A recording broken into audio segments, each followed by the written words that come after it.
Well, thank you, Mr. Chairman, and thank you for having this important hearing today on agricultural research. And I want to thank the witnesses for being here today and for your valuable testimony.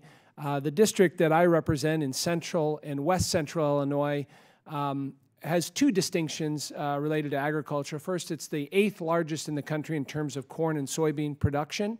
And also, our district produces 96% of the pumpkins produced in the entire world in our district. And we're awful proud of both those. I like to tell people we got some of the most fertile farmland in the entire world in central and west central Illinois. People are also surprised to learn that in the state of Illinois, the #1 industry is agriculture. It's not any industry in Chicago or other places, it's agriculture. And we're awful proud of that in Illinois. In my time in office, I've put together an Ag Advisory Committee that I meet with on a quarterly basis, and we talk about issues related to agriculture.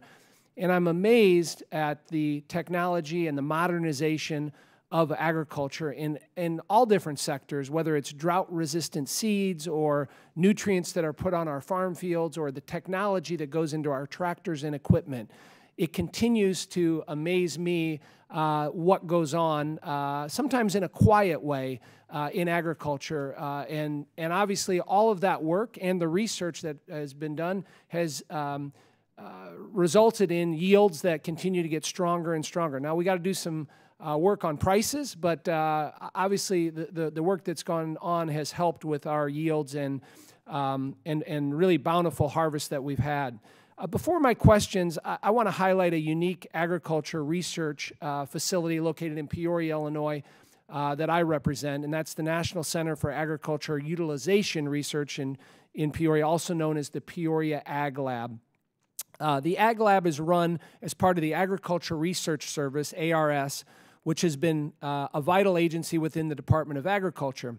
For over a half-century, this agency has done work to improve the lives of countless Americans and includes research on corn, wheat, and soybeans, as well as the distinction of developing the mass production of penicillin in the 1940s by Nobel Prize-winning scientists at the Peoria Ag Lab.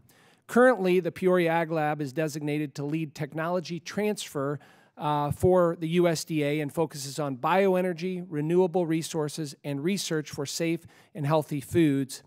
To list all the examples of the impactful research done at the Ag Lab would take more than my allotted time, but I would like to talk about a few and highlight the valuable research that goes on there. First, ARS scientists in Peoria developed the first American Petroleum Institute certified bio-based motor oil from a seed crop, providing for growth in the agriculture and manufacturing sectors of the economy. Second, toxins produced by fungi during grain production and storage cause billions of dollars in annual losses to the U.S. economy and have had significantly negative impact on farmers and rural communities.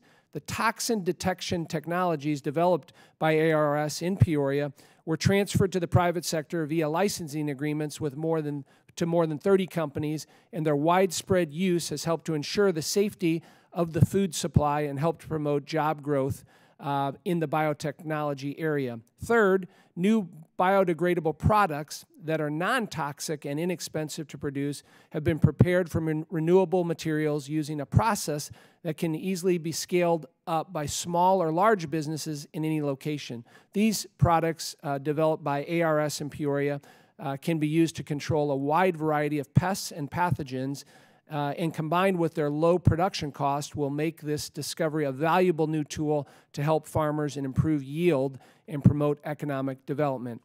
Building off that discussion on agriculture research, Dr. Moose, I wanted to ask you, how can federal support of agriculture research, which our Peoria Ag Lab relies on federal research, ensure that America is prepared to lead in emerging science to continue to benefit our farmers and the U.S. economy?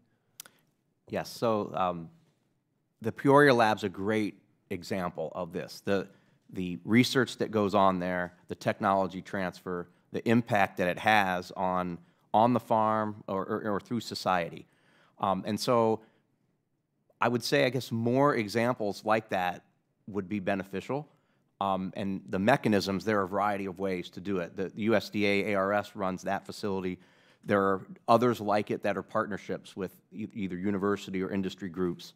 But I think another aspect that could be sort of going forward and enhancing this is just convening at the table, having a voice, opportunity for industry, government, and society, or the end users, we'll call them, just sitting down at that table. And those things happen. Just in our own, recently, the people from the Peoria Lab are partners in our new bioenergy center that's actually a Department of Energy funded project with the University of Illinois and partners all over the country. And so through that center, we will be having this conversation, and specifically around renewable energy from biomass and renewable products. And so the group at Peoria Lab that are partners, they're a critical piece of that translation from, we have plants that are valuable on the farm, they have unique properties, how can they be processed in added value? And the Peoria Lab is well positioned for that, because industry, it might be too risky for them to do that type of work right now. But if we can transition that into a less risky and commercially viable option, then that would, the benefits will come.